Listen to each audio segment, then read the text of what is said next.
Would you sleep in a barn just to survive another night? That was the question Temperance Ashford asked herself It's getting worse. as she stood at the edge of a The pain. stranger's ranch. I can't bear it. The Wyoming wind cutting through her threadbare coat I like can't a let them find thousand me. frozen knives. This way, quickly. October had turned cruel in the high country. Please, I and don't she know what had come happened. Too far Who to did turn this? back Tell me. now. I can't. The Just ranch trust me. house We have to go, now. Stood solid Please, and I didn't mean silent for this. at the base Lies! of the Get valley off my smoke, land now! curling I'm from going, its please stone don't! chimney Move! in a thin gray ribbon. Horses shifted in the corral, their breath steaming in the afternoon cold. Behind the house, a barn rose dark against the mountains, its weathered boards promising any shelter from the merciless autumn that threatened to swallow her whole. For nearly an hour she had stood there, hidden among the pines at the property's edge, gathering what remained of her courage.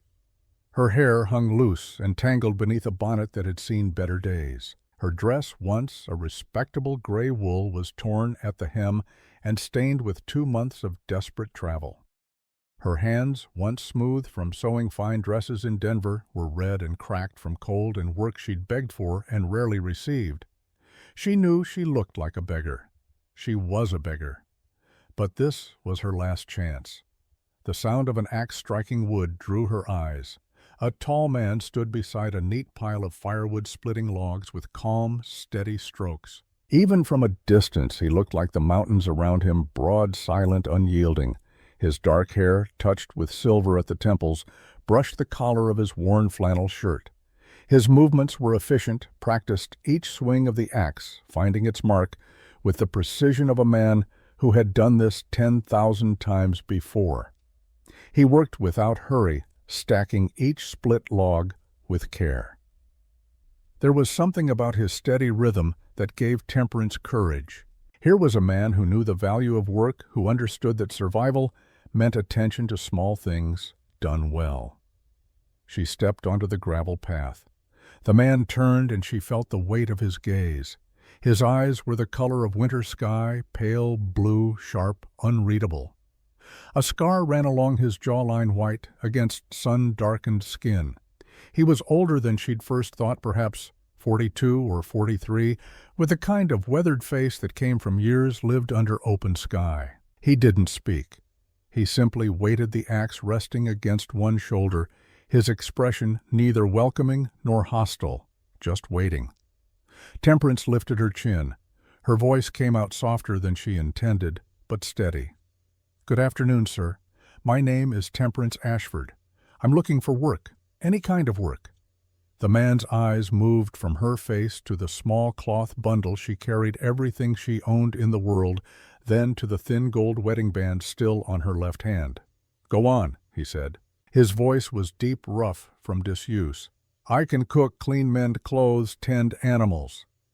The words came faster now, desperation bleeding through her careful composure. "I'm not afraid of hard labor, and I learn quickly. I grew up on a farm in Missouri. I know how to work. I just need—" She stopped herself, swallowed hard. "I need a chance, sir. What happened to your husband?" The question hung in the cold air between them.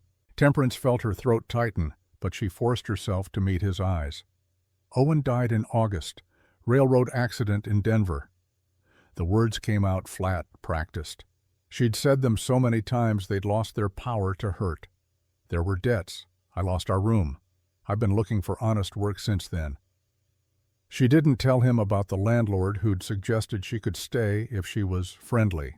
Didn't mention the 3 weeks she'd spent walking between ranches in the high country, sleeping in abandoned line shacks, and under trees, her boots falling apart, her body growing thinner each day. Didn't say that she had exactly $1.20 left, enough for maybe 3 more days of stale bread if she could find a town that would sell to her. The man studied her for a long moment. She heard a cow lowing in the distance, the creak of the barn door in the wind, the whisper of pine trees swaying. Her breath caught. She was certain he would turn her away, just as all the others had. Finally he spoke. "Winter comes early here. Temperature can drop to 10 below, and that's before the real cold sets in. I could use help with cooking and lighter work around the place. Pay won't be much, mostly room and board. You'll have food and shelter." Relief washed over Temperance so quickly she felt dizzy. She gripped her bundle tighter to keep her hands from shaking. "Thank you. I won't disappoint you, sir." "Callan," he said. "Name's Callan Thorne. I don't stand much on formality out here." "Mr. Thorne?" "Callan." She nodded. "Callan." He set down his axe with deliberate care, then gestured toward the house. "I live alone here. Have since my brother passed last February. I don't want company or complaints. You'll work hard, do what needs doing without being told twice. If you can handle that, you can stay. 2 weeks trial. After that, we'll see." "I understand," Temperance said quickly. "Thank you, truly." Callan studied her one more moment, then nodded once sharp and final. "Come on, then. I'll show you where you'll be staying." She followed him toward the house, her heart pounding with equal parts relief and fear. She had found shelter at last. But she also sensed in some deep place she couldn't name that life with this mountain man would test her in ways she had never imagined. The house was larger than it had appeared from a distance. Built of thick logs chinked with clay, it sat low against the mountainside as if it had grown there. The door was solid oak hung on iron hinges that barely creaked when Callan pushed it open. Inside, warmth hit her like a physical thing. A fire burned in a massive stone fireplace that dominated the main room. The space was simple, but well kept, every piece of furniture sturdy and built for use rather than beauty. A rough-hewn table and 2 chairs sat near the kitchen area. A worn leather chair faced the fireplace, a book resting on its arm. Shelves lined one wall holding supplies and a few more books, their spines cracked from reading. It was a man's space, spare and functional, but not dirty. No dust gathered in the corners. The floor was swept clean. Dishes sat washed and stacked beside a cast-iron sink. Callan moved through the room to a door at the back. "Storage rooms through here. It's small, but it's dry." He pushed open the door and Temperance stepped into a space barely large enough to be called a room. Perhaps 6 feet by 8, with a single narrow window set high in the wall. A cot had been shoved against one wall, covered with a thin blanket. Boxes and crates filled most of the remaining space supplies. She guessed, or things Callan didn't know what else to do with. But it had 4 walls and a ceiling. It was more than she'd had in weeks. "I'll move these boxes out," Callan said, already lifting a crate. "Give you more space." "Please don't trouble yourself," Temperance said quickly. "This is fine. This is more than fine." He looked at her, really looked at her, and she saw something flicker in those winter blue eyes. Not pity exactly, something harder to name, understanding maybe. "You'll want to wash up," he said, setting the crate down. "There's a pump out back and I've got a basin you can use. I'll heat water for you." The kindness in the offer nearly undid her. Temperance felt tears sting her eyes and blinked them back fiercely. "Thank you." Callan nodded and left her alone. She stood in the small room, still clutching her bundle, and for the first time in 2 months, she allowed herself to breathe. Really breathe. She was inside. She was warm. For tonight, at least, she was safe. She untied her bundle with shaking fingers. Everything she owned, one change of clothes, a worn Bible that had been her mother's, a small sewing kit and a daguerreotype of Owen, from before the drinking had changed him. She looked at his face for a long moment, young, smiling, full of promises he'd never keep, then carefully set it at the bottom of her bundle. The past was done. Whatever came next started now. That first night, Temperance proved her worth. She found Callan's kitchen supplies and set to work preparing supper. The pantry was well stocked, but poorly organized flour and cornmeal in thick burlap sacks, salt pork, hanging from hooks, jars of preserved vegetables lined up without any particular order. A man's pantry, functional but haphazard. She made a simple meal, salt pork fried until crispy beans simmered with onions, and molasses cornbread baked in a cast-iron skillet. Nothing fancy but hot, and filling the kind of food a working man needed. Callan came in as the sun was setting, his hands and face scrubbed clean at the pump. He looked at the table set with 2 plates, 2 cups food steaming in serving dishes, and something in his expression softened almost imperceptibly. "Smells good," he said. They ate in silence. Temperance was acutely aware of every sound, the scrape of fork on plate, the crackle of the fire, the wind picking up outside. She'd grown so used to eating alone, huddled in alleys or abandoned shacks, that sitting across from another person felt strange, almost intimate. Callan ate steadily, methodically, the way he seemed to do everything. When he'd cleaned his plate, he sat back and looked at her. "You can cook," he said. "My mother taught me, before she passed." He nodded, accepting this. "The work starts early here. I'm usually up before dawn. I don't expect you to rise with me, but breakfast by first light would be appreciated." "Of course." "The pump's out back. There's a root cellar past the barn, vegetables and such. You can take what you need. Don't waste anything." "I won't." Another silence, less awkward this time. "You said your brother passed," Temperance ventured, carefully. "I'm sorry for your loss." Callan's jaw tightened almost imperceptibly. "Lachlan died last February. Blizzard came up sudden while he was moving cattle. Found him 3 days later." He paused, staring at something she couldn't see. "He was 28, good man. Better than me." "I'm sure that's not true." "You don't know me well enough to be sure of anything, Mrs. Ashford." The rebuke was gentle but firm. Temperance fell silent, chastened. She'd overstepped. In this house she was hired help, nothing more. She needed to remember that. But when Callan stood to clear his plate, he paused. The cornbread was good. Lachlan always burned his. It wasn't much, but it was something. Temperance allowed herself a small smile. "I'll make it again." That night in her small storage room, Temperance lay on the narrow cot and listened to the house settle around her. The fire in the main room had burned down, and cold was already seeping through the walls. She pulled the thin blanket up to her chin and curled on her side, trying to preserve heat. She was warmer than she'd been in weeks, fed, safe, but sleep came hard anyway. Through the thin wall she could hear Callan moving around in what must be his bedroom, the creak of floorboards, the scrape of a chair, the soft thud of boots being removed. Then silence. Temperance closed her eyes and whispered a prayer her mother had taught her long ago. "Thank you for this day. Thank you for this shelter. Help me be worthy of it." Outside, the wind howled down from the mountains, and the temperature dropped another 10 degrees. The days fell into a rhythm. Temperance rose before first light, her breath fogging in the cold storage room. She would wrap herself in every layer she had and venture into the main room to stoke the fire Callan had banked the night before. By the time the flames caught and warmth began to spread, she'd have coffee brewing strong and black the way he liked it, and eggs frying in the big cast-iron skillet.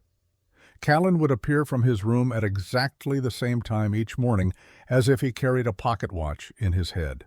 He'd pour himself coffee, drink half the cup standing by the fire, then sit at the table for breakfast. They rarely spoke. He would eat, nod his thanks, and be out the door by full light, heading to whatever work the ranch demanded that day.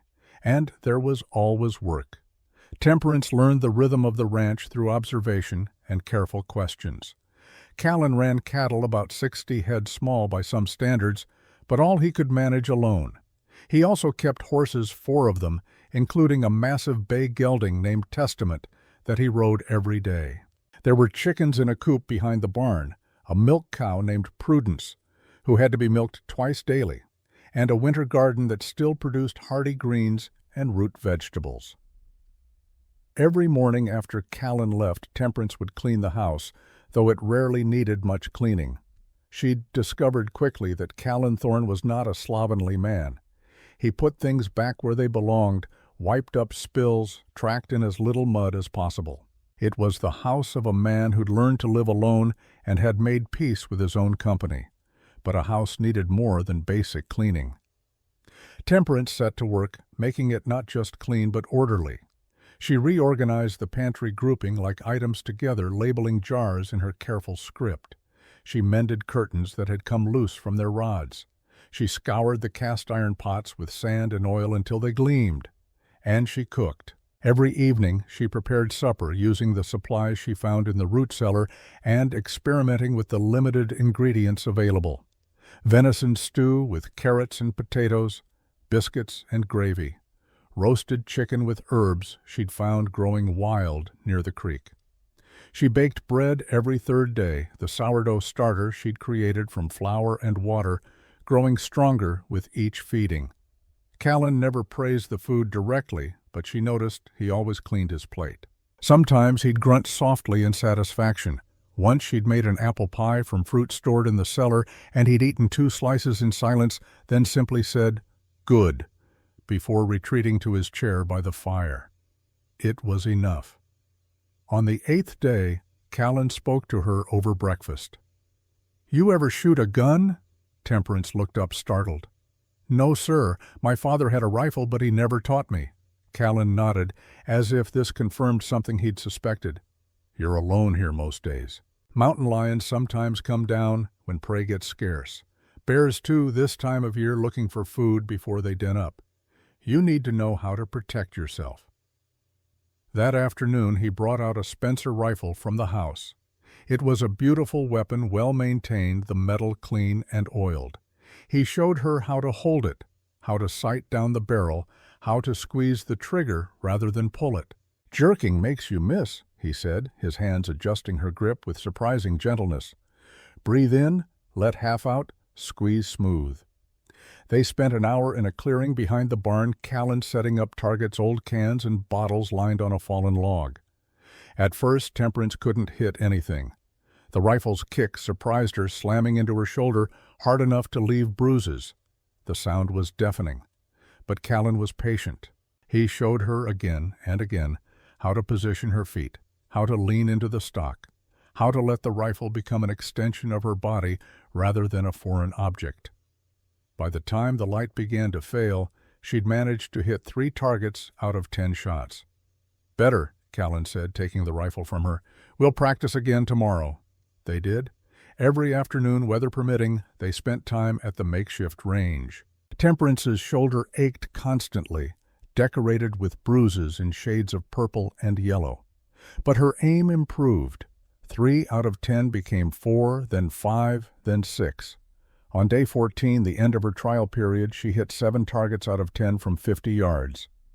Callan looked at the shattered bottles, then at her. "You learn quick." "I'm motivated," Temperance said simply. He almost smiled, almost.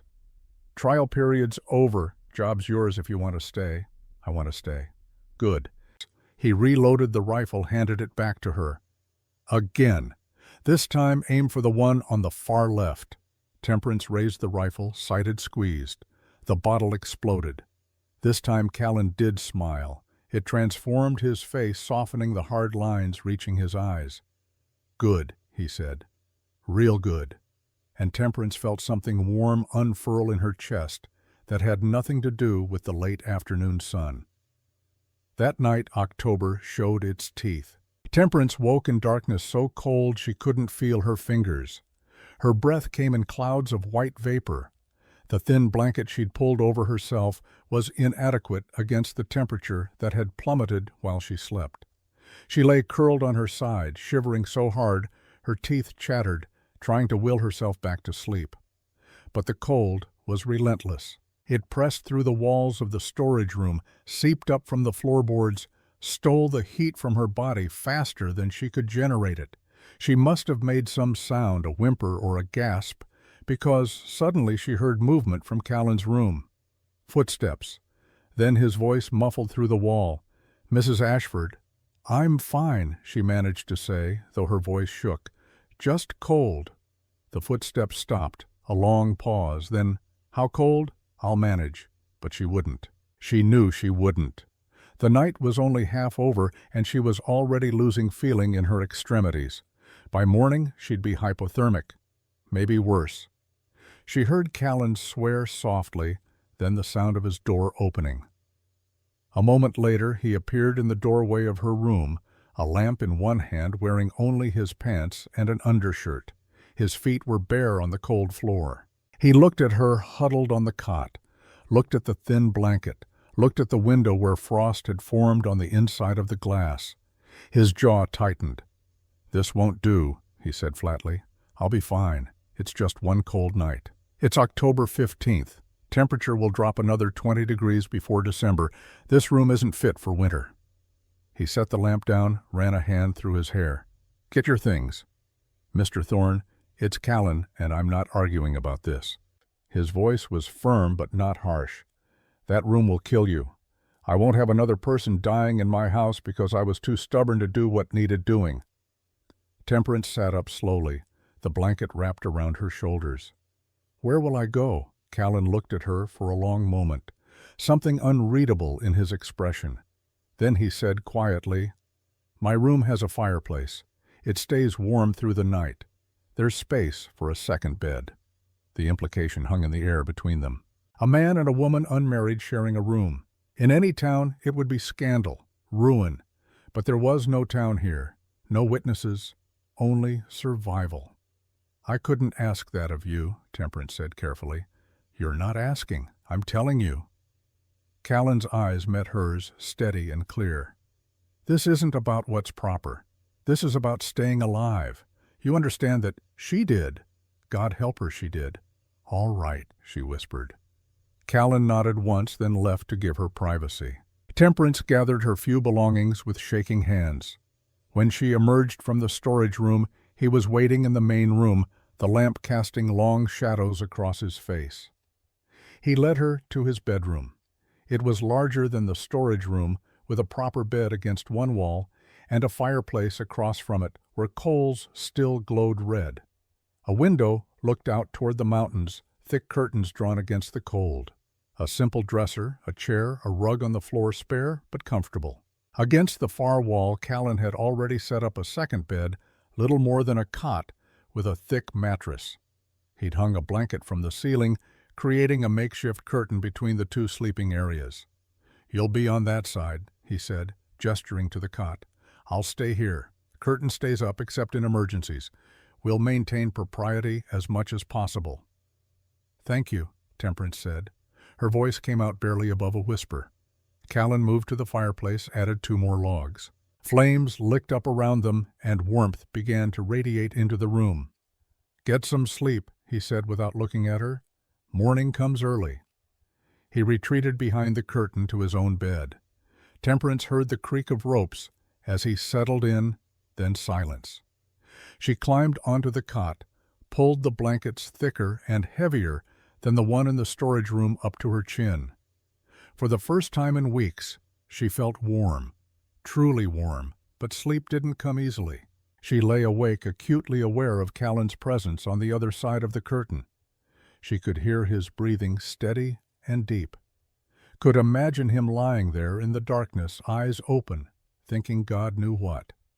Outside, the wind howled down from the mountains. The temperature dropped to 12 degrees. And inside Callan Thorne's bedroom, Temperance Ashford closed her eyes and wondered what line she'd just crossed and whether there would be any way back. The new arrangement became routine with surprising swiftness.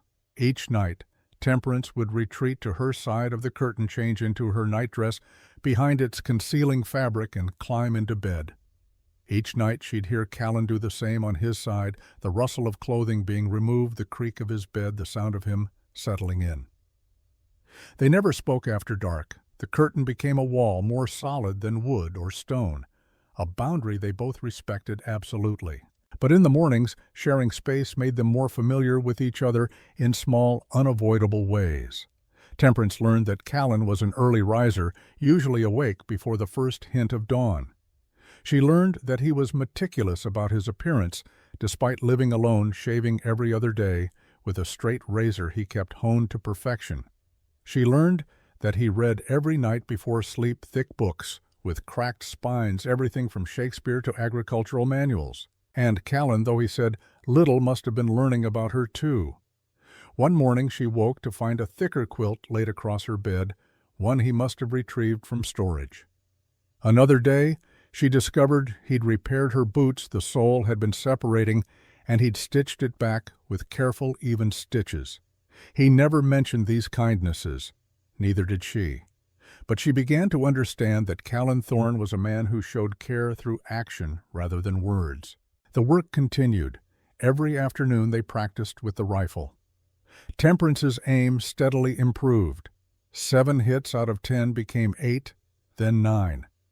Her shoulders stopped bruising as she learned to position the stock correctly.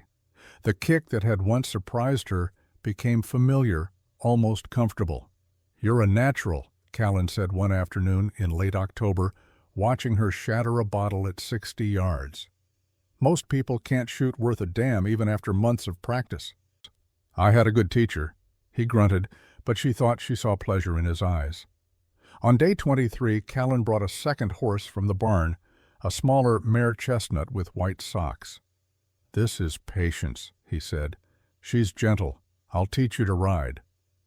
"Is that necessary? If something happens to me, you'll need to get to town. 40 miles on foot in winter will kill you. On horseback you might make it." The pragmatism was typical Callan, always thinking ahead, always preparing for worst cases. But Temperance heard the underlying message. He was making sure she could survive without him. It should have been reassuring.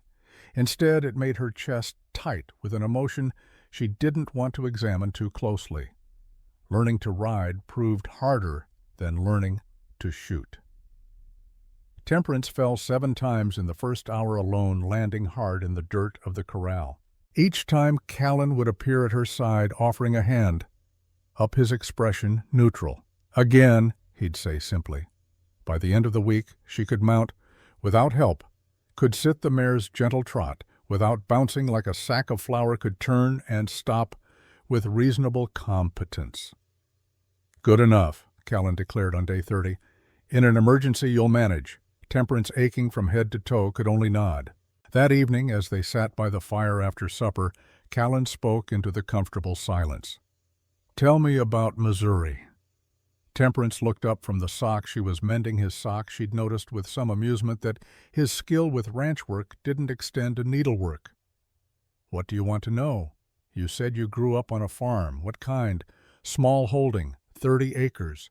My father raised corn and kept pigs. My mother had a garden and chickens." Temperance's needle moved in steady, practiced motions. "It wasn't much, but it was enough. We were happy there." "Father died when I was 17. Influenza. Mother went 6 months later. Heart, the doctor said, but I think it was grief." She paused, remembering. "I was alone after that. A neighbor helped me sell the farm. That's when I met Owen." Callan waited, not pushing, just present. "He was charming," Temperance said softly. "Handsome. He promised me a good life in Denver, a house stability." I believed him. She tied off the thread, bit it clean. "I was young? I didn't know yet that some people's promises are just words shaped like hope." "He'd drink." She looked up, surprised by his directness. But Callan's face held no judgment, just understanding. "Yes, and gambled.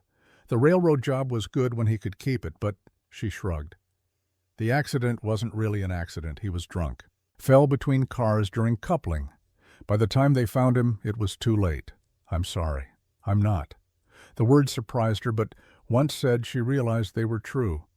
"Is that terrible? I'm not sorry he's dead. I'm sorry for who he could have been. I'm sorry I wasted 3 years loving a man who never existed except in my imagination. But I'm not sorry he's gone." Callan studied her across the firelight. "That's honest, at least. I'm tired of lying, to myself most of all." Temperance set aside the mended sock, picked up another. "What about you?" "You said Lachlan was your brother. Any other family?" "No, parents died during the war. Typhoid, in a refugee camp. Lachlan was 12, I was 20. Raised him myself after that." Callan's jaw worked. "Did a poor job of it, I think. He was too good for this world, too trusting." "How did you end up here?" "After the war, I couldn't stay east. Too many ghosts. Came west in '69, worked cattle drives for a few years, saved money. Bought this land in '73. Built the house with Lachlan. It was supposed to be our fresh start." "It still can be," Temperance said quietly. "His memory lives here. That's not nothing." Callan looked at her, something unguarded in his expression. For a moment she thought he might say more, but he just nodded, stood, and moved to the window. "Snow's coming," he said, looking out at the darkness. "I can feel it." Temperance joined him at the window. The sky was heavy with clouds obscuring the stars. The air had that peculiar stillness that came before weather. How soon? Tomorrow, maybe the day after. He glanced at her. When it comes, it'll come hard. First snow of the season always does. Will we be ready? We'll be ready. And standing there beside him, looking out at the gathering storm, Temperance believed him. The snow came on day 35, just as Callan had predicted. Temperance woke to a world transformed white and silent. It fell in thick, heavy flakes that obscured the mountains and muffled all sound. By noon, 6 inches covered the ground. By evening, a foot. Callan worked without stopping, moving cattle closer to the barn, carrying extra feed, checking water troughs to make sure they hadn't frozen. Temperance helped where she could, learning to move through snow that came up to her knees, learning to ignore the bite of cold on her face and hands. They worked until full dark, then stumbled inside, exhausted and half-frozen. Temperance made hot coffee and venison stew, and they ate in silence, too tired for conversation. That night, the temperature dropped. Temperance woke sometime after midnight so cold she couldn't stop shaking. The fire in the bedroom had burned low down to embers. She could see her breath in the dim red glow. She pulled the quilts tighter, curled into a ball, trying to preserve heat. But it wasn't enough. Her teeth chattered so hard she thought they might crack. Her fingers and toes had gone numb. She tried to will herself back to sleep, tried to ignore the cold, but her body was rebelling, going into the first stages of hypothermia. "Mrs. Ashford," Callan's voice soft but urgent. "I'm all right," she managed through chattering teeth. A lie so obvious it wasn't worth speaking. She heard him get out of bed, heard him move to the fireplace and add wood. Flames licked up, but the room had lost too much heat. It would take an hour to warm again, and Temperance didn't have an hour. Callan appeared around the edge of the curtain, lamp in hand. He took one look at her, curled up and shaking lips tinged blue, and his expression hardened. "This won't work," he said. "The fire's too far from your bed. At this temperature you'll freeze before the room warms." "I'll be fine. Just need to wait for the fire. You'll be dead by morning." He set down the lamp, ran both hands through his hair. "There's only one way to stay warm enough tonight." Temperance knew what he was going to say before he said it. She should have been scandalized, should have refused. But she was so cold, and the alternative was freezing to death in a room with a perfectly good fire just too far away to save her. "The bed," she whispered. Callan nodded. "My bed. It's closer to the fireplace, and we'll need to share body heat. It's the only way to keep you alive." "I can't. People would—" "There are no people here," Callan said, his voice gentle but firm. "Just us. Just survival. I give you my word nothing will happen you don't want, but we're running out of time." Temperance looked into his eyes and saw only honesty, only concern. This wasn't desire. This was necessity. "All right," she breathed. Callan helped her to her feet, guided her to his bed. The sheets were still warm from his body, and she nearly wept at the relief of it. He climbed in beside her carefully, leaving space between them, but the cold was too severe. Space meant heat loss.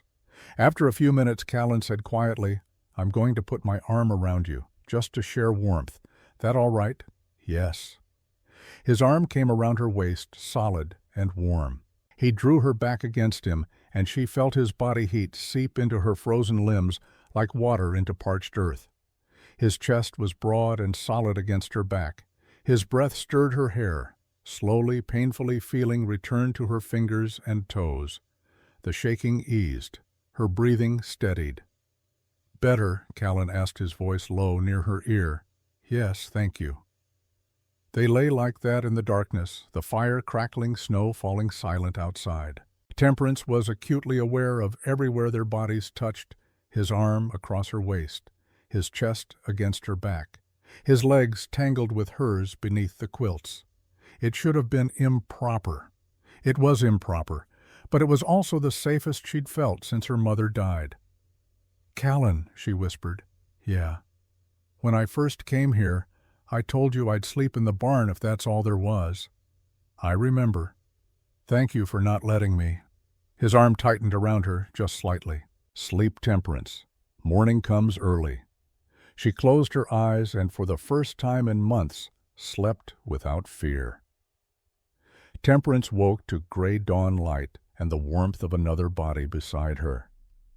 For a confused moment, she didn't remember where she was. Then memory returned, and she realized she was still in Callan's bed, still wrapped in his arms. She should move, should return to her own bed before full daylight. But his warmth was so complete, so encompassing, and outside the window she could see snow still falling. The fire had burned down again. The room was frigid. Callan stirred behind her. His arm moved from her waist, and she felt the loss of his warmth immediately. He sat up, careful not to disturb her more than necessary, and moved to rebuild the fire. Temperance watched him through half-closed eyes. He moved with economy and grace, adding wood-coaxing flames back to life. The growing light revealed his face in profile, strong nose, firm jaw, that thin scar running along the bone. He was handsome, she realized, not in Owen's flashy way, all charm and white teeth, but in a quieter, more permanent way, the handsomeness of a mountain that doesn't need to announce itself because it simply is. He turned and caught her watching. For a moment their eyes held. Something passed between them, unspoken, barely acknowledged. Then Callan looked away. "Storm's not done yet," he said, his voice rough from sleep. "Might snow all day. Will the cattle be all right?" "They'll manage. I moved them close yesterday." He finished with the fire stood. "You should stay in here today. The main room's too far from the heat. No point freezing yourself." "I have work." "Work can wait. Today's about staying warm." He moved toward the door, then paused. "Temperance." "Yes. Last night what happened, it was just survival. You understand that." She should have been relieved by the clarification, should have been grateful he was setting proper boundaries. Instead, she felt something in her chest go tight and disappointed. "Of course," she said. "I understand perfectly." Callan nodded and left. Temperance lay in his bed, wrapped in his quilts, breathing in the faint scent of him that clung to the fabric, wood smoke and pine, and something indefinably male. Outside, snow continued to fall, blanketing the world in white silence. And inside, something had shifted. Some line had been crossed that couldn't be uncrossed, no matter how many times they both pretended otherwise. She pressed her hand to her chest, felt her heart beating steady and strong beneath her palm. She was alive. She was warm. She was safe. But she was also, for the first time since Owen's death, feeling something other than survival, something warmer and more dangerous, something that terrified her more than any storm ever could, because Temperance Ashford was beginning to care for Callan Thorne. And caring, she'd learned the hard way, was the surest path to heartbreak. She closed her eyes and whispered a prayer into the winter morning. "Lord, help me be strong. Help me remember this is just employment. Help me protect my heart." But even as she prayed it, she knew it was already too late. Outside, the snow fell harder and the temperature dropped to 15 below zero. And inside, Callan Thorne's house, two people who'd both been broken by loss, began without knowing it the slow work of healing each other. The snow stopped on day 37, leaving behind a world transformed. 3 feet of white blanketed the valley, smoothing rough edges, muffling sound, making familiar landmarks strange and new. The sky cleared to a blue so sharp it hurt to look at, and the temperature stayed locked below zero. Temperance did not return to her own bed. Neither of them spoke about it. Each evening she would retreat behind the curtain to change, and each night she would climb into Callan's bed where he already waited, leaving space between them at first. But the cold was relentless, and space meant heat loss, and survival demanded practicality over propriety. By the third night they slept pressed together without awkwardness, her back to his chest, his arm across her waist, their breathing synchronized in the darkness. It was, Temperance told herself firmly, only practical. But she was beginning to suspect she was lying to herself again. The work continued harder now, with snow to contend with.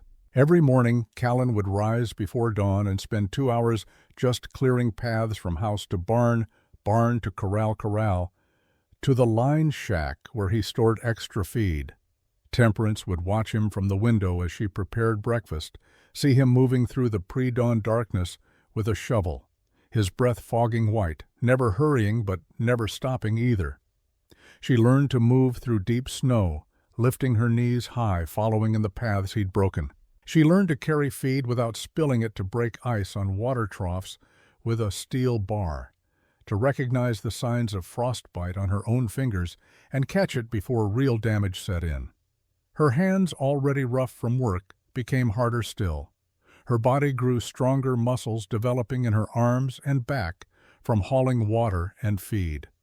"You're tougher than you look," Callan said one afternoon, watching her carry 2 buckets of water from the pump without stopping to rest. "I'm tougher than I thought I was," Temperance replied. He smiled at that, the real smile that reached his eyes and changed his whole face.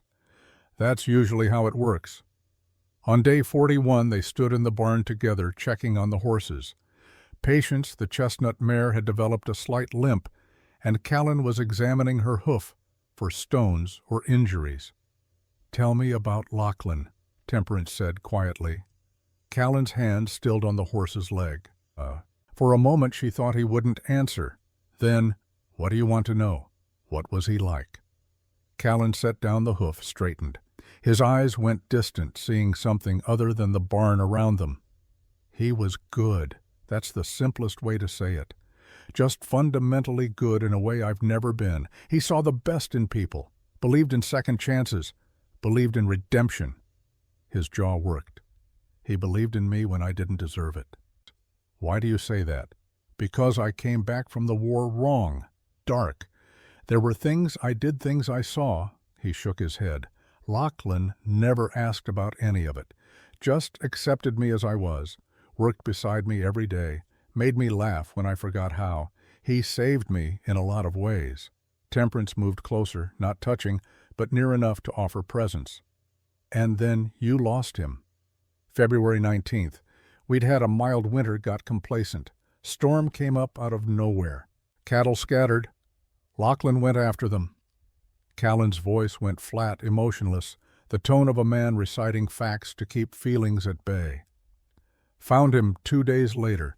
He'd tried to take shelter under an overhang. Hypothermia got him before the cold could. He just went to sleep. I'm sorry. Everyone says that. Sorry. Like the word fixes anything." But his voice wasn't angry, just tired. "I should have been with him. Should have gone after the cattle myself. Should have—" "You can't live in should-haves," Temperance said softly. "Trust me, I spent a year doing that with Owen. Should have seen the drinking sooner. Should have left. Should have been a better wife. Should-haves will eat you alive." Callan looked at her, really looked at her, and she saw understanding pass between them. They were both carrying ghosts, both still bleeding from losses that hadn't quite healed. "How do you stop?" he asked. "I don't know yet. But I think maybe you start by forgiving yourself, even if you don't think you deserve it." His hand reached out almost involuntarily and touched her face, just his fingers against her cheek, calloused and warm. The gesture was so gentle, so unexpected that Temperance's breath caught. Then Callan seemed to realize what he'd done. He pulled back, turned away. "We should get back. Temperature's dropping." Temperance followed him out of the barn, her cheek still tingling where he'd touched her, her heart beating too fast for comfort.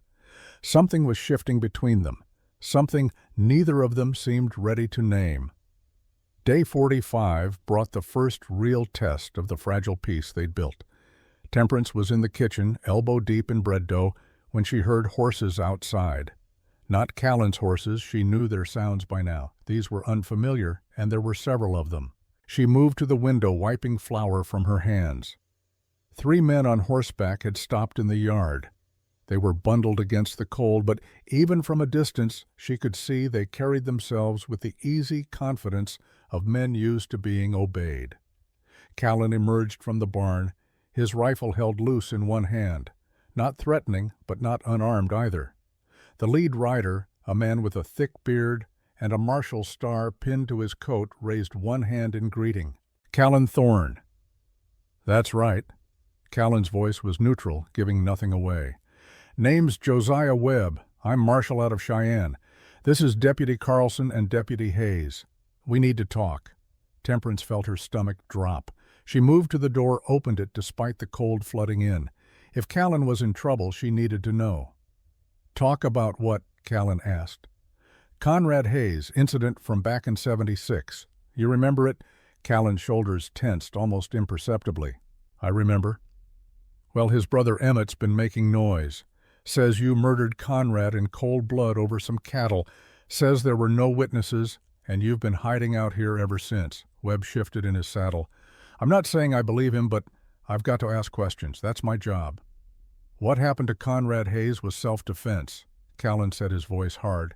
"He was stealing my cattle. Shot Laughlin's horse out from under him. I fought back. Hayes died. It was him or us." "That may be, but without witnesses—" Webb shrugged. "I need you to come to Cheyenne, answer some questions, let a judge sort it out. And if I refuse, then I have to assume Emmett's telling the truth, and I'll have to bring you in the other way." Webb's hand moved to rest on his own rifle. "I'd rather not do that, Thorne. I've heard good things about you from folks in Laramie, but I've got a job to do." Temperance didn't think. She simply moved, stepping out onto the porch despite the freezing air, despite wearing only her house dress and apron. Marshal Webb. All four men turned to look at her. Webb touched his hat. "Ma'am, I'm Temperance Ashford. I work for Mr. Thorne." The lie came easily, better than the complicated truth. "I've been here over a month now. In that time I've seen nothing but honor and decency from this man. He works hard, keeps his word, treats me with respect. Whatever happened with Conrad Hayes, I'd stake my life that Callan Thorne is not a murderer." Webb studied her, his eyes sharp and assessing. "You his wife?" "No, sir." "Then how do you know what he might have done 2 years ago?" "I don't," Temperance said steadily. "But I know what kind of man he is now, and that kind of man doesn't kill in cold blood."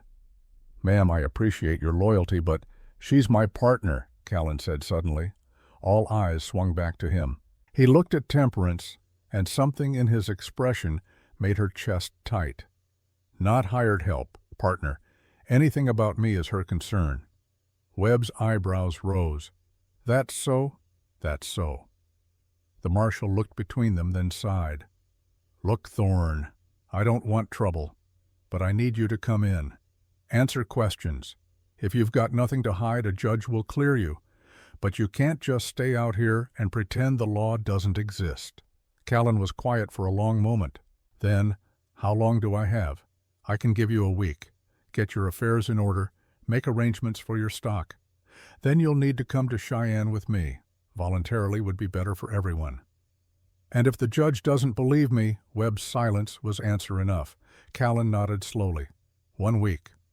"Fair enough." Webb gathered his reins. "I'll be back in 7 days. Be ready." He touched his hat to Temperance. "Ma'am?" The 3 men rode off, leaving tracks in the snow. Temperance and Callan stood in the cold, watching them disappear around the bend. Finally Callan spoke. "You shouldn't have done that." "Done what?" "Spoken up for me. Tied yourself to me in Webb's eyes. Now if this goes bad, some of it will stick to you." Temperance turned to face him. "I don't care." "You should care. You've got a whole life ahead of you. You don't need my troubles dragging you down." "You gave me shelter when I had nothing," Temperance said fiercely. "You taught me to shoot, to ride, to survive. You've treated me with more kindness and respect than my own husband ever did. So yes, I spoke up for you, and I'd do it again." Callan stared at her, something raw and unguarded in his eyes. "Why, because you're a good man, and good men are rarer than you think." She wrapped her arms around herself against the cold. "What are you going to do?" "What I have to. Go to Cheyenne. Face this." He looked toward the mountains, his jaw set. "But first we need to prepare. If this goes wrong, you'll need to manage here on your own for a while. Or—" he hesitated. "Or you could leave." Go to town. Find safer work. No. Temperance? No, she said again. I'm not leaving. Whatever happens, we face it together. You don't owe me that. Maybe not, but I'm choosing it anyway. Callan looked at her for a long moment. Then so quietly she almost missed it, he said, "Thank you." They went inside together. The bread dough had risen while they talked, and Temperance punched it down with more force than necessary, working out the fear and anger that threatened to overwhelm her. Callan had been running. Not from cowardice, she was certain, but from a justice system that didn't always care about truth. And now his past had found him anyway, and she'd just tied herself to him in front of a federal marshal. She should be terrified, should be planning her exit, should be protecting herself the way she'd learned to do after Owen. Instead, she was planning how to help him prove his innocence. The next days passed in a blur of preparation. Callan took Temperance through everything she'd need to know if he didn't come back where the deed to the property was kept, how much money he had saved, which neighbors could be trusted for help. He wrote instructions in his careful, blocky handwriting how to manage the cattle through winter, when to expect spring calving, who to sell to in Laramie if she needed cash. "You won't need this," Temperance said, watching him write. "You'll be back. Maybe, but maybe not." He didn't look up from his work. "You need to be prepared." On day 48, Callan rode to the neighboring ranch 15 miles through snow to talk to Garrett Whitlock, the 60-year-old rancher who'd known both Callan and Lachlan for years. He returned after dark, his face grim. "Garrett saw what happened with Hayes," he said over supper. "He'll testify. Says Hayes had been stealing from several ranches, and everyone knew it. Says when I fought back, I was within my rights. That's good, isn't it? Maybe, if the judge listens. If Emmett Hayes doesn't have more influence than truth." Callan pushed food around his plate. "I've learned that right doesn't always win." "It will this time," Temperance said with more confidence than she felt. "It has to." That night they lay in bed as they had for weeks now, her back to his chest, his arm around her waist. But there was a new tension between them, an awareness of how tenuous their peace might be. "Callan," Temperance whispered into the darkness. "Yeah, if they—" She couldn't finish the sentence. "If they put you in prison, if they hang you, if you don't come back." "If it goes bad," Callan said quietly, "you'll survive. You're stronger than you think, stronger than I was when I was your age. I don't want to survive alone anymore." His arm tightened around her. "I know, but you might have to. Promise me you'll fight. Promise me you won't just accept whatever they decide." "I promise." They fell silent. Outside an owl called in the darkness. The fire burned low, and Temperance lay awake memorizing the feel of him, the steady rise and fall of his breathing, the solid warmth of his body, the sense of safety she'd found in his arms. If she lost this, lost him, she didn't know how she'd bear it. But she'd survived Owen's death, survived losing her home, her security, her sense of self. She'd walked through mountains in worn-out boots with nothing but stubbornness keeping her alive. She would survive this too. But God, she didn't want to have to. Day 50 brought unexpected help. Temperance was hanging laundry on the line Callan had strung in the barn. It was too cold to dry anything outside when she heard a wagon approaching. She moved to the barn door, one hand instinctively going to the rifle Callan had insisted she keep close. But the wagon held no threat. An older woman sat on the bench seat wrapped in furs against the cold, driving a sturdy pair of draft horses. Behind her, a younger woman, perhaps 25, sat among bundles and crates. The wagon stopped, and the older woman climbed down with surprising agility. She was perhaps 55, with steel-gray hair pulled back in a severe bun, and eyes as sharp as January frost. "You must be Mrs. Ashford," the woman said. "I'm Abigail Monroe. I own the ranch about 20 miles south. This is my daughter Ruth." "Miss Monroe?" Temperance said, unsure what else to say. "I'm afraid Mr. Thorne is out checking fence line, I'd imagine. We passed him about a mile back. He said to come on up to the house." Abigail's eyes swept over Temperance, assessing without judging. "I heard about the marshal's visit. Figured you might need some company and supplies." "That's very kind, but kindness has nothing to do with it. Callan Thorne helped me when my husband died 3 years ago. Worked my ranch for 2 weeks without pay, made sure I didn't lose everything. I owe him." Abigail gestured to the wagon. "Besides, we brought food fabric for warm clothes, and Ruth here is the best seamstress in the territory. Figured if you're managing alone while Callan's in Cheyenne, you'll need proper winter gear." Temperance felt tears sting her eyes. She blinked them back. "I don't know what to say." "Don't say anything. Just help us unload." The 3 women worked together carrying supplies into the house. Abigail had brought an astonishing amount: salt pork flour, coffee, sugar, dried beans, preserved vegetables, fabric in thick wool for trousers and coats, extra blankets, even a book poetry by someone named Whitman. "For the long nights," Abigail said, setting it on the table. "When you're alone, you'll need something to occupy your mind." They sat together over coffee, and Temperance found herself telling these near strangers about Owen, about Denver, about her desperate search for work. Ruth listened with wide, sympathetic eyes. Abigail just nodded as if she'd heard similar stories before. "Men die," Abigail said bluntly. "Or they leave, or they turn mean. Women survive. That's what we do." She sipped her coffee. "But it's easier when we help each other." "I barely know you," Temperance said. "Why would you help me?" "Because I was you once. 20 years ago I showed up at my husband's homestead with nothing but the clothes I wore. He was a hard man, but fair. Taught me to be strong. When he died, the community helped me because he'd helped them." Abigail set down her cup. "Callan's part of that community, and now so are you." Later, after the Monroe women had left, Temperance stood in the house, surrounded by their gifts, and felt something shift inside her. She'd been alone for so long, even when Owen was alive, she'd been fundamentally alone. But here in this isolated valley, she'd found something she hadn't expected. She'd found people who cared. When Callan returned at dusk, he looked at the supplies, then at her. "Abigail came by. Yes, she said you helped her once. Her husband was a friend. It was nothing." "It wasn't nothing to her." Temperance moved to stand in front of him. "Why didn't you tell me you were part of a community here? You made it sound like you were completely alone." "I prefer to be alone."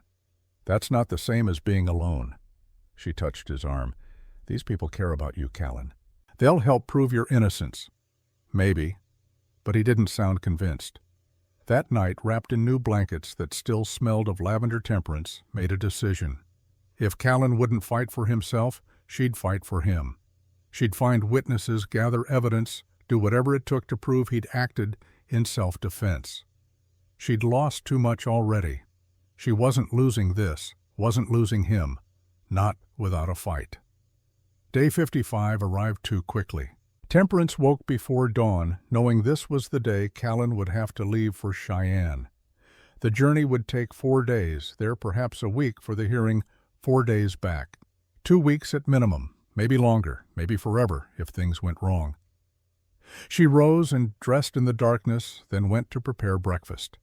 Her hands shook as she worked cracking eggs into the skillet slicing bread. This might be the last meal she ever cooked for him. Callan emerged from the bedroom dressed for travel, heavy coat, warm hat, gloves. He'd packed light, just a bedroll and saddlebags. His rifle was cleaned and oiled, ready for the journey. They ate in silence, neither able to find words adequate for the moment. Finally, Callan spoke. "The cattle are set. There's enough feed for a month. Garrett Whitlock will check on you every few days. If you need anything, I'll manage." "I know you will." He paused. "But if things go badly, if I don't come back, the ranch is yours. I've left papers with the attorney in Laramie. Everything's in order." "Stop talking like you're not coming back." "Temperance." "No." She stood, anger and fear making her voice sharp. "You're coming back. You're innocent. Truth matters. Justice matters." Justice is a nice idea, but the law cares more about who has power than who has truth. Then we'll make them listen. She moved around the table to face him. "You're not alone in this, Callan. You have witnesses. You have friends. You have me." He looked at her, and something in his expression cracked. "Why does that terrify me more than the trial?" "What do you mean?" "I mean I've been alone for so long, I forgot what it felt like to have someone care. And now you're standing here fighting for me, and I don't—" He stopped, struggling for words. "I don't know what to do with that."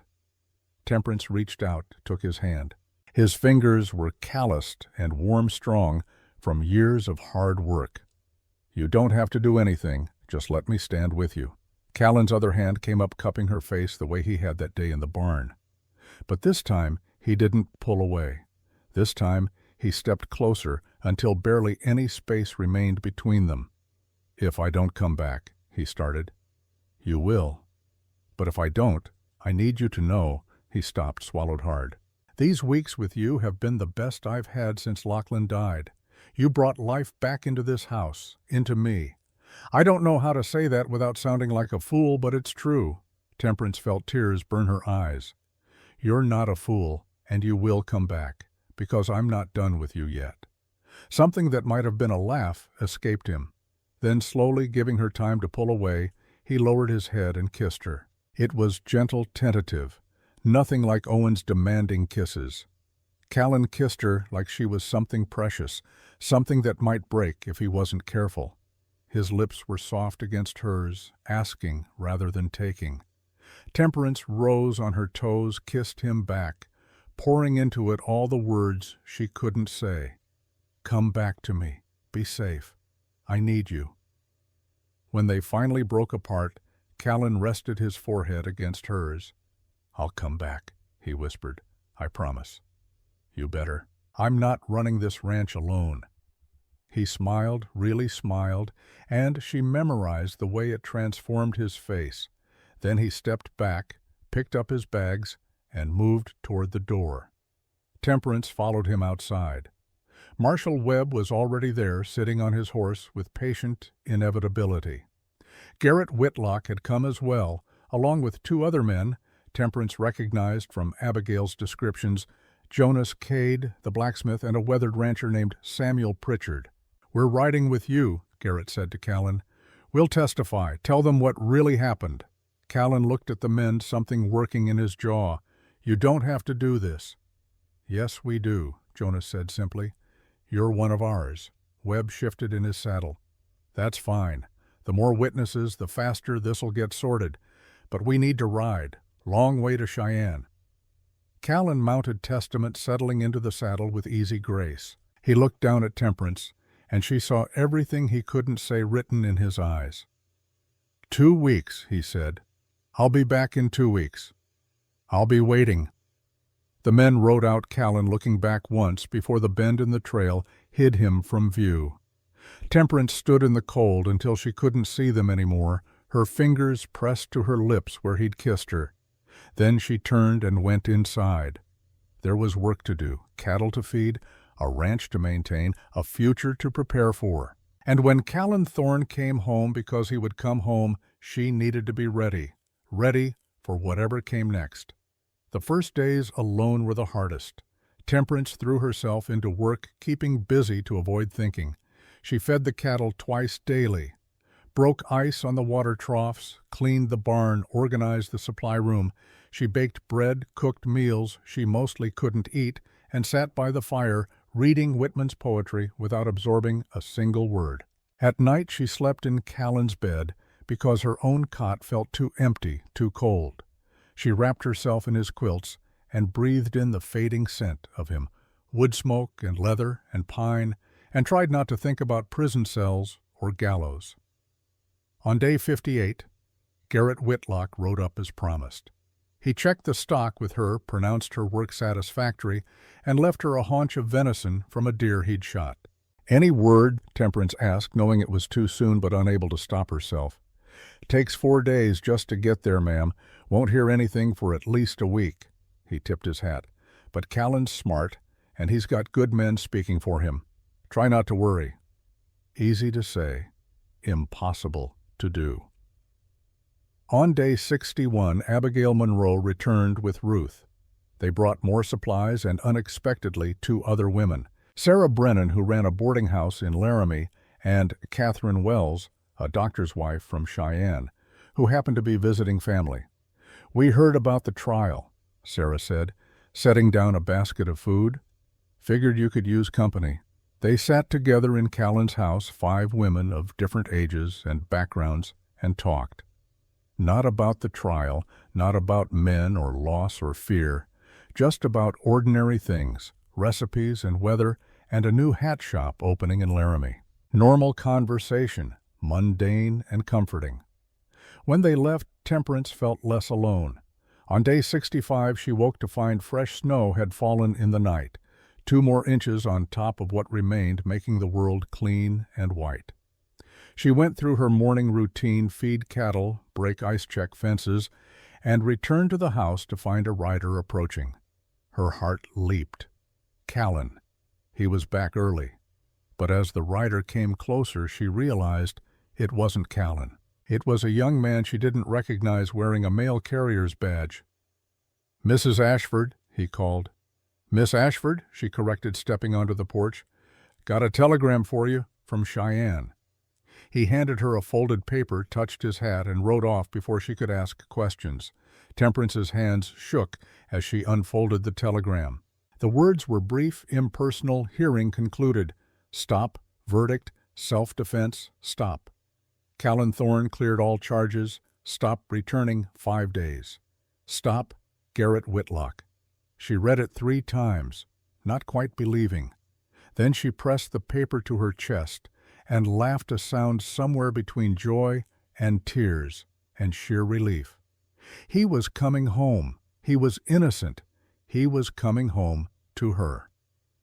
Temperance went inside and, for the first time in a week, allowed herself to hope. Day 70 arrived cold and clear. Temperance had spent the previous day in a frenzy of preparation, cleaning the house, baking bread, making a venison stew that could feed an army. She'd even attempted a pie, though the crust came out uneven and probably wouldn't win any prizes.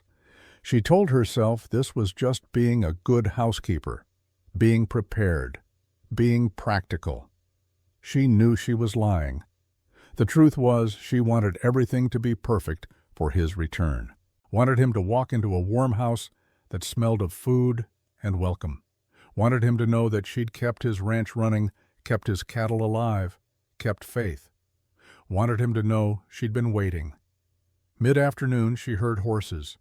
She ran to the window, unladylike, undignified, she didn't care, and saw them riding up the valley. 5 men, Callan Garrett, Jonas, Samuel, and Marshall Webb. They were back. He was back. Temperance grabbed her shawl and ran outside, not caring about the cold or the snow or what she must look like. Callan dismounted before Testament had fully stopped, and then she was running, and he was there, solid and real and home. He caught her as she reached him, arms closing around her, lifting her off her feet. She buried her face in his shoulder and felt him shake, whether with laughter or emotion, she couldn't tell. "You came back," she whispered against his neck. "I promised, didn't I?" She pulled back enough to see his face. He looked tired, shadowed with exhaustion, but there was something lighter in his eyes, something that hadn't been there before. "Tell me," she demanded. "Inside," Garrett said, dismounting. "It's cold as hell out here, and we've been riding for 4 days straight." They crowded into the house, too many men for the small space, but nobody seemed to mind. Temperance served coffee and stew while they talked, the story emerging in fragments and overlapping voices. The trial had lasted 3 days. Emmett Hayes had testified, first painting Callan as a murderer and cattle thief. But then Garrett had taken the stand, backed by Jonas and Samuel. They'd all witnessed Conrad Hayes stealing cattle from multiple ranches. They'd all seen him shoot Laughlin's horse. They'd all confirmed Callan had acted in self-defense. But the real turning point, Garrett said, was when we presented Laughlin's journal. Callan had brought his brother's journal, detailed entries about Hayes's thefts, dates and times and descriptions. Written in Laughlin's careful hand, it provided irrefutable evidence. And then, Jonas added with grim satisfaction, Emmett Hayes broke on the stand, admitted his brother had a drinking problem, admitted Conrad had been in trouble before. The judge threw out the charges right there. Just like that? Temperance asked. Just like that, Callan confirmed. Marshal Webb even apologized for the inconvenience. Webb, finishing his coffee, grunted. I was doing my job, but I'm glad it worked out. Thorne's a good man. He stood. We should head out. Let you two have some peace. The men filed out, offering handshakes and quiet congratulations. Garrett was last. He paused in the doorway, looked at Temperance, then at Callan. You've got something good here, he said quietly. Don't waste it being stubborn. Then he was gone, and Temperance and Callan were alone. They stood in the middle of the room, suddenly awkward with each other. 2 weeks apart had created a strange distance that their earlier embrace hadn't quite bridged. House looks good, Callan said finally. I tried to keep things running. You did more than that. Garrett said the cattle are in better shape than when I left. I had good teachers. Silence fell again. Callan moved to the fire, stared into the flames. Temperance watched him, this man who'd become so essential to her life in such a short time. I thought about you, Callan said, not looking at her. Every day. Wondered if you were managing, if you were safe, if you'd... He stopped. If you'd still be here when I got back. Thought maybe you'd realize you could manage without me, that you'd leave. Temperance moved to stand beside him. I'm not leaving. You should think about that. Really think. He turned to face her. I'm cleared of murder, but I'm still a hard man to live with. Still closed off. Still carrying ghosts. We're all carrying ghosts, Callan. Yeah, but most people have the sense not to tie themselves to someone else's. Is that what we're doing? She asked quietly. Tying ourselves to each other. Callan looked at her for a long moment. Then, with careful deliberation, he reached out and took her hand. That kiss before I left. I've thought about it every day since. Thought about what it meant. What I wanted it to mean. And what did you decide? I decided I'm tired of being alone. Tired of pretending I don't need anyone. Tired of running from feeling anything because I'm scared of losing it. His hand tightened on hers. I decided that if you'll really have me not as an employer, but as a partner, I'd like to try building something real. Temperance felt her eyes burn. I'd like that too. Even knowing I'm difficult. That I go days without talking. That I wake up with nightmares sometimes. Even knowing all that. Because I go days being stubborn. I burn dinner sometimes. I have nightmares too. She stepped closer. We're both broken, Callan, but maybe broken things can fit together in new ways. He pulled her close, wrapped his arms around her, and just held her. No kiss, no grand gesture, just the solid comfort of being held by someone who understood. Welcome home, Temperance whispered against his chest. Yeah, Callan said softly. I am. And standing there in the firelight, two people who'd both lost everything, began to understand that maybe, just maybe, they'd found something worth keeping, something worth fighting for, something worth calling home. The days after Callan's return settled into a new rhythm different from before. Where once they'd maintained careful distance now, they moved around each other with easy familiarity. He would touch her shoulder as he passed. She would brush flour from his sleeve. Small gestures that spoke of intimacy earned rather than assumed. But they still hadn't talked about what came next. On day 73, Temperance was churning butter in the kitchen when Callan came in from checking fence lines. He stood in the doorway, stamping snow from his boots, watching her work with an expression she couldn't quite read. What? She asked, pausing in her rhythm. Marry me. The churn paddle slipped from her fingers, splashing buttermilk onto the table. She stared at him, certain she'd misheard. What did you say? Callan stepped into the room, pulled off his gloves with deliberate care. I said, marry me. Not because you need shelter, you've proven you can manage just fine. Not because I need a housekeeper, I got by before. Marry me because I choose you. Every day. Deliberately. Temperance gripped the edge of the table, her heart hammering. Callan, I know it's not romantic. I don't have fancy words or pretty speeches. He moved closer, his winter blue eyes steady on hers. But I can promise you this, I'll work beside you every day. I'll teach you everything I know. I'll protect you with everything I have. And I'll never take you for granted the way your first husband did." "That's not a high bar to clear," Temperance said, but her voice shook. "No, but it's where we start." He reached out, took her hand. "I'm not asking you to love me, not yet. I'm asking you to build something with me, a real partnership, a real life, and maybe somewhere along the way, love comes too." Temperance looked at their joined hands, his rough and scarred from labor, hers red and chapped from work and cold. Not the hands of delicate people living delicate lives, the hands of survivors. "Yes," she whispered. Callan's breath left him in a rush. "Yes, yes, I'll marry you." She looked up, met his eyes.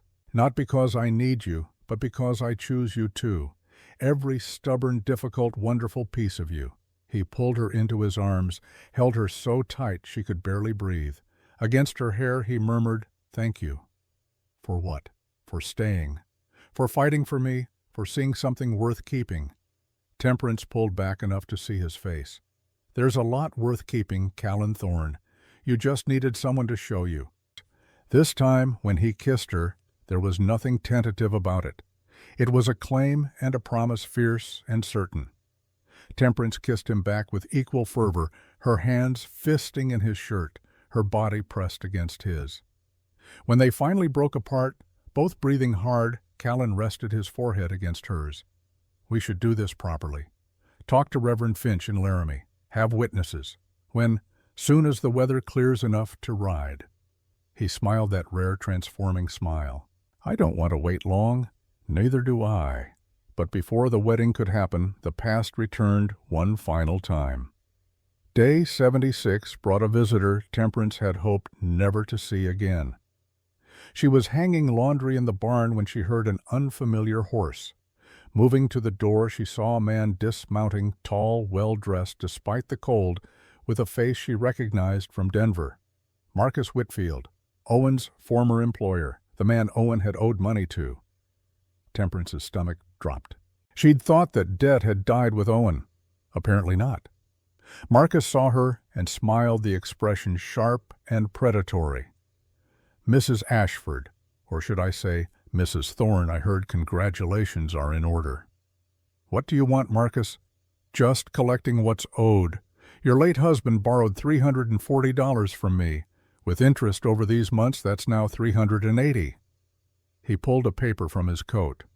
"I have the promissory note right here, signed by Owen Ashford." Temperance's hands clenched. "I didn't know about that debt. I have nothing to pay you with." "Oh, I think you do. This ranch looks prosperous enough. I'm sure Mr. Thorne wouldn't want his new bride harassed over her late husband's debts." Marcus's smile widened. 30 days. Bring me $380 or I'll file a lien against this property." "You can't do that. The debt was Owen's, not mine." "In the eyes of the law, a wife's debts are her husband's debts, and since Owen's estate had no assets, the debt passes to you." He tucked the paper away. 30 days, Mrs. Ashford. I'll be in Laramie staying at the Grand Hotel." He mounted and rode off, leaving Temperance standing in the snow, shaking with anger and fear. She didn't hear Callan approach until he spoke behind her. "Who was that?" She turned to find him emerging from the tree-line, rifle in hand. He must have been checking the back pasture. His expression was hard, dangerous in a way she'd never seen before. Marcus Whitfield. He was Owen's employer in Denver. Temperance's voice came out flat. "He says Owen owed him $380. Says if I don't pay within 30 days, he'll file a lien against the ranch." Callan's jaw worked. "Show me the promissory note." "I don't have it. He just showed it to me." "Then he might be lying. Or he might not be." Temperance wrapped her arms around herself. "Owen gambled. He could have borrowed from anyone. I wouldn't have known." Callan was quiet for a long moment, staring in the direction Marcus had ridden. Then, "How long have you known about this?" "I didn't know, not until just now." "How long have you suspected?" Temperance closed her eyes. "Since Denver. The landlord mentioned debts. But I didn't know specifics. Didn't know names or amounts." She looked at him. "I should have told you." Should have warned you this might happen. Yeah, you should have, Jeff. His voice was flat controlled, but she could see the anger underneath. What else haven't you told me? Nothing. I swear there's nothing else. How do I know that? How do I know there won't be another creditor showing up next month or the month after? You don't, Temperance said, feeling tears sting her eyes. You just have to trust me. Callan laughed, sharp and bitter. Trust. That's rich. I asked you to marry me 3 days ago, Temperance. 3 days. And now I find out you've been keeping secrets. Not secrets, just things I didn't know how to tell you. Well, you better figure it out, because I can't build a life with someone who's not honest with me. He turned toward the house. I need to think. Callan, not now. I need space. He walked away, and Temperance stood alone in the cold, watching the man she loved put distance between them because she'd been too afraid to trust him with her full truth. The next 2 days were terrible. Callan was civil, but distant, speaking only when necessary. He took his meals standing by the fire, avoided eye contact, retreated to the barn for hours at a time. At night they still shared a room. The temperature was too cold for anything else, but he stayed on his side of the bed, careful not to touch her. Temperance felt the loss of his warmth like a physical wound. On day 78 she couldn't take it anymore.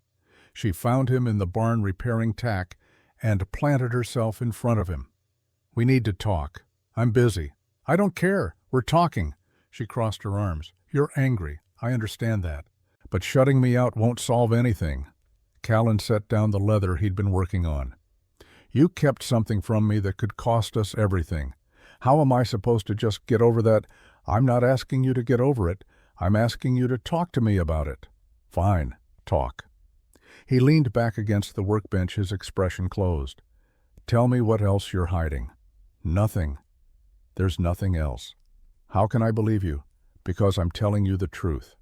Temperance's voice rose. I made a mistake. I should have told you about the possibility of debts, but I didn't know for certain, and I was afraid if I mentioned it, you'd send me away. I wouldn't have... Wouldn't you? She stepped closer. When I first came here, you didn't want me. You made that clear. I was desperate and broken, and you gave me a chance, but only just barely. If I'd told you I might bring creditors and complications, you'd have put me back on the road.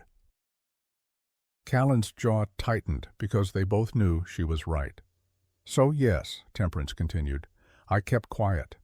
I hoped Owen's debts had died with him. I hoped I could start fresh without the past following me. I was wrong, but I didn't do it to hurt you. I did it because I was scared. The anger in Callan's expression wavered. Scared of what? Of losing this, of losing you. She felt tears threaten, but blinked them back.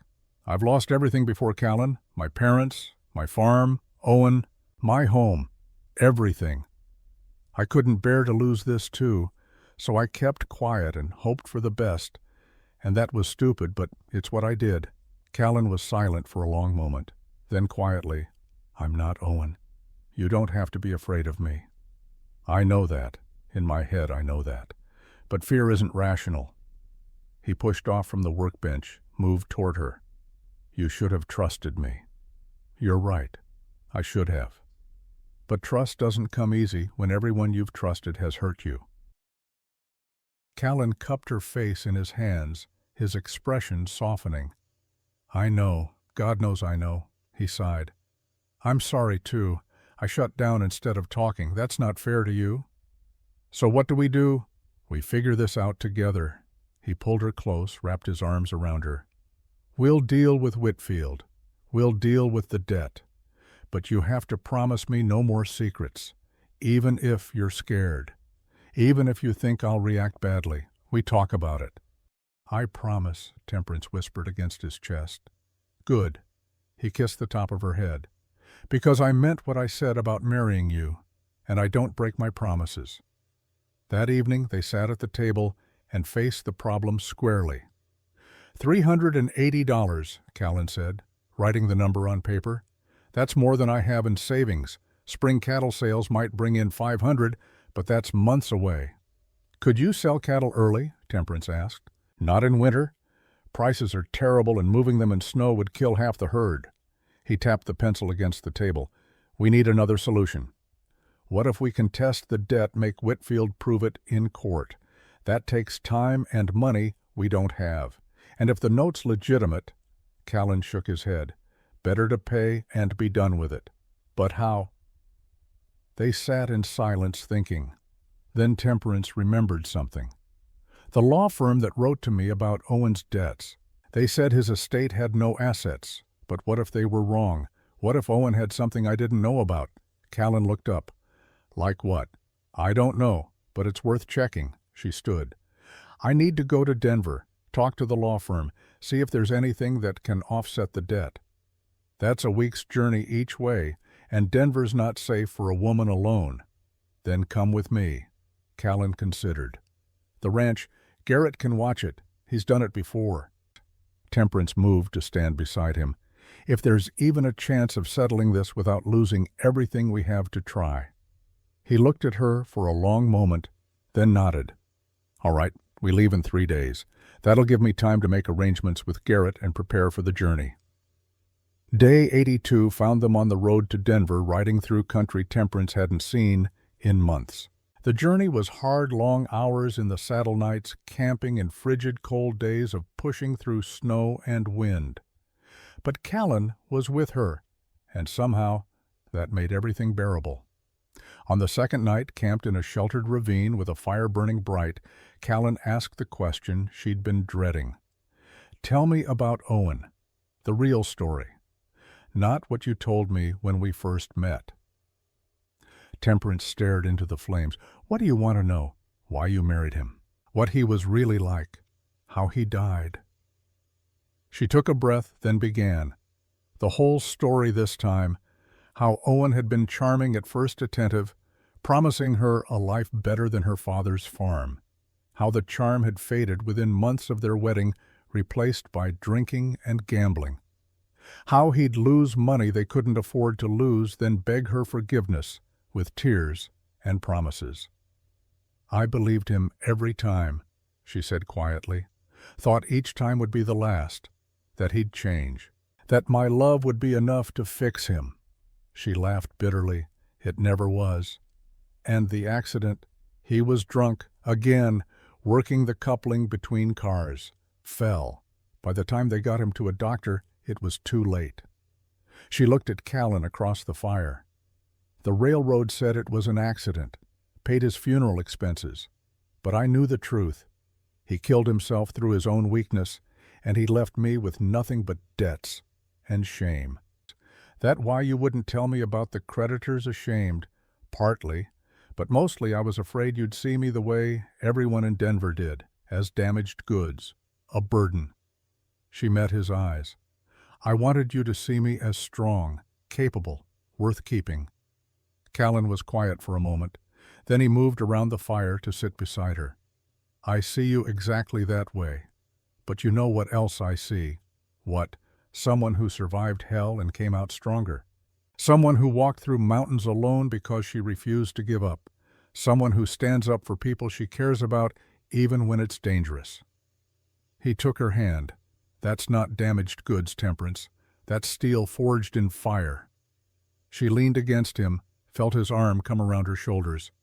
Thank you. For what? For seeing me. The real me, not who I pretend to be. Same to you, he said quietly. I'm not easy to see, but you manage.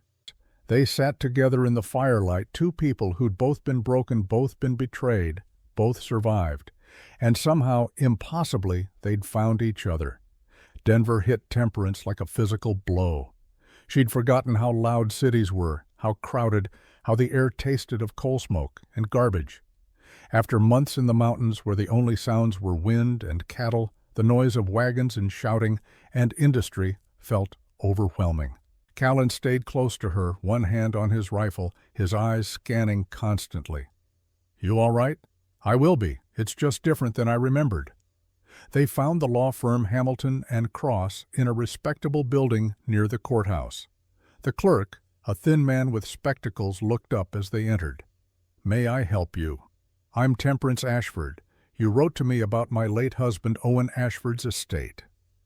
Recognition flickered across the clerk's face. "Ah, yes, one moment, please." He disappeared into a back room, returned with an older gentleman in a fine suit. "Mrs. Ashford, I'm Theodore Hamilton. Please come into my office." They sat in leather chairs while Hamilton pulled a file from his cabinet. "Your husband's estate was quite complicated. Multiple debts, few assets. We did our best to settle affairs, but as we wrote to you, there wasn't enough to cover what was owed." "I'm here about Marcus Whitfield," Temperance said. "He claims Owen owed him $380. Hamilton frowned. "Whitfield? Yes, he did file a claim, but—" He flipped through papers. "Here, we sent him notification that the estate couldn't pay. By law, his claim died with Owen since there were no assets." "But Whitfield says he has a promissory note, says the debt transfers to me." "That's not accurate. Under Colorado law, a widow is not responsible for her deceased husband's unsecured debts if the estate has no assets." Hamilton pushed the papers across the desk. "See here. We settled the estate in September. All creditors were notified. Whitfield has no legal claim against you." Temperance felt relief flood through her. "You're certain?" "Absolutely. If he's harassing you, that's illegal. I can write a letter on your behalf making this clear." "Please," Callan said, "and make it strongly worded." Hamilton smiled. "I can do that."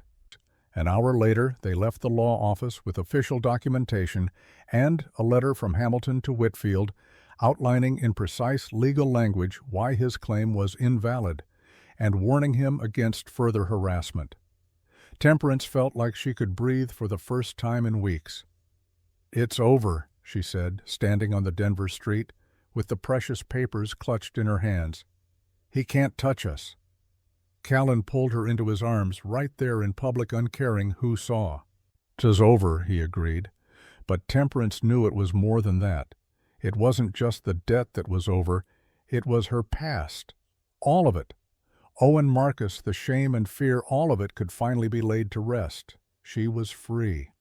They spent one night in a Denver hotel, a luxury Temperance insisted wasn't necessary, but Callan insisted was, and started back the next morning. The return journey felt lighter somehow, despite the cold and distance. They talked more, laughed more, planned more. "I want to expand the herd," Callan said on the third day. "Another 50 head by fall, which means we'll need to build a second barn. We're partners, aren't we?"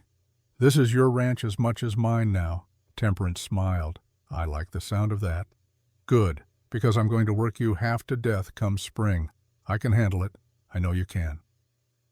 On the night before they reached home, camped in the same ravine as before, Callan made love to her for the first time. It was gentle, careful, nothing like the rough encounters she'd endured with Owen. Callan treated her like she was precious, asking permission with every touch, every kiss, making sure she wanted this. She did. God, she did. Afterward, wrapped in his arms beneath the stars, Temperance felt complete in a way she'd never experienced. This was what partnership felt like, what respect felt like, what love, though neither of them had said the word, yet felt like.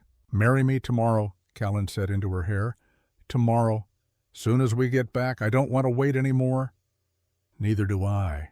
They rode into the ranch on day 92 to find Garrett Whitlock waiting with news. "Reverend Finch is in Laramie," Garrett said. "Heard you might be wanting his services soon. Said he'd wait 3 days if you wanted to come to town." Callan looked at Temperance. Tomorrow, she agreed.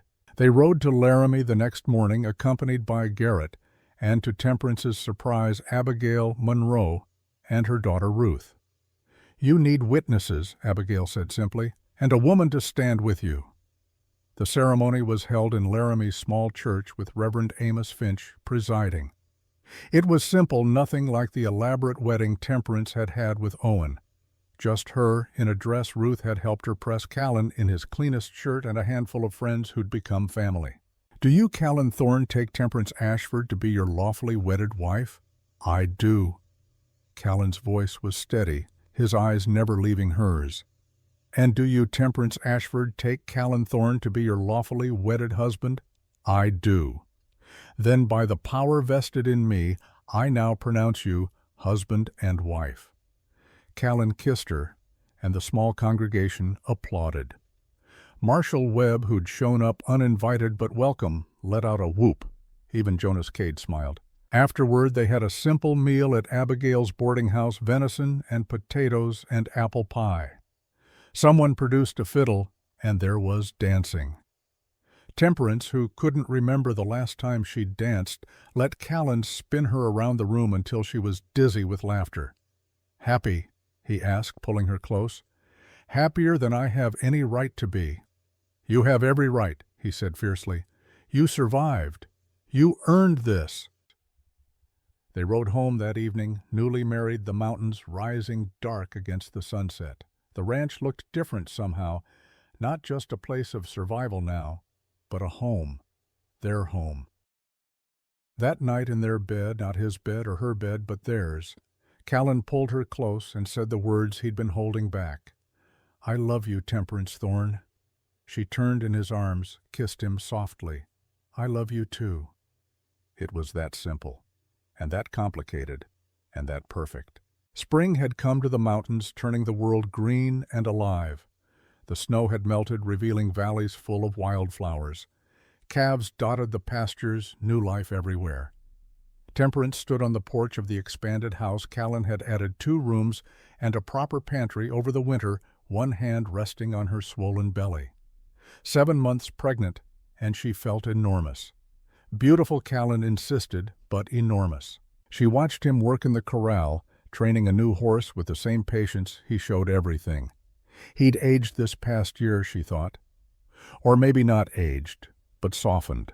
The hard edges worn smooth by happiness. Movement on the road caught her eye. A wagon approaching. As it drew closer, she recognized the driver, a young woman, maybe 22, with a worn carpetbag beside her on the seat. She had that look Temperance remembered from her own arrival, desperate, determined, holding on by sheer will. The wagon stopped and the young woman climbed down. "Excuse me, ma'am. I'm looking for work. Any kind of work. I can cook, clean, sew." Temperance smiled, remembering. "What's your name?" "Clara Brennan." "Well, Clara, I think we might be able to help each other. My husband and I could use an extra set of hands, especially with the baby coming. And we've got a room that needs filling." She gestured toward the house. "It's warm, has a good bed, and the pay is fair." Clara's eyes filled with tears. "Thank you. You don't know what this means." "Oh, I think I do." Temperance put an arm around the younger woman's shoulders. "Come on. Let me introduce you to my husband. And welcome home." Callan looked up as they approached, saw the young woman with that familiar, desperate hope in her eyes, and met Temperance's gaze over her head. He smiled, understanding. They'd been saved once. Now they could save someone else. That night, after Clara had been settled in the spare room and fed and shown around the ranch, Temperance and Callan sat on the porch watching the sunset. "You think she'll make it?" Callan asked, his hand resting on Temperance's belly, feeling their child kick. "Yes, because we'll help her, the way we were helped." "The way you helped me, you mean?" Temperance laughed. "Pretty sure it went both ways." "Maybe." He pulled her closer, careful of her belly. "You ever think about that first day when you showed up ready to sleep in my barn? Every day. I think about how terrified I was, how certain I was that I'd die out here. And now I know this is where I was always meant to be." She turned to kiss him, soft and certain. "With you. Building this, building us." Callan rested his hand on her belly again, feeling the strong kicks of their son. They both knew somehow it was a boy. What should we name him? Temperance had been thinking about this for months. Lachlan Owen, after both our ghosts, the ones who brought us here. Callan's eyes filled, but he blinked the tears back. Lachlan Owen Thorne. He'll have a good life, better than ours. The best we can give him. That's all anyone can do. They sat together as the sun set behind the mountains, painting the sky in shades of gold and rose. The ranch spread out before them, solid and real. The house behind them warm and full. the future ahead uncertain but faced together. Temperance thought about the woman she'd been desperate, broken, willing to sleep in a barn just to survive. Thought about the journey that had brought her here, every hard mile and harder choice. She wouldn't change a single moment, because every moment had led her to this, to Callan, to home, to the child growing inside her, to a life she'd earned with her own 2 hands and stubborn heart. "What are you thinking?" Callan asked, his voice low and warm in the gathering dusk.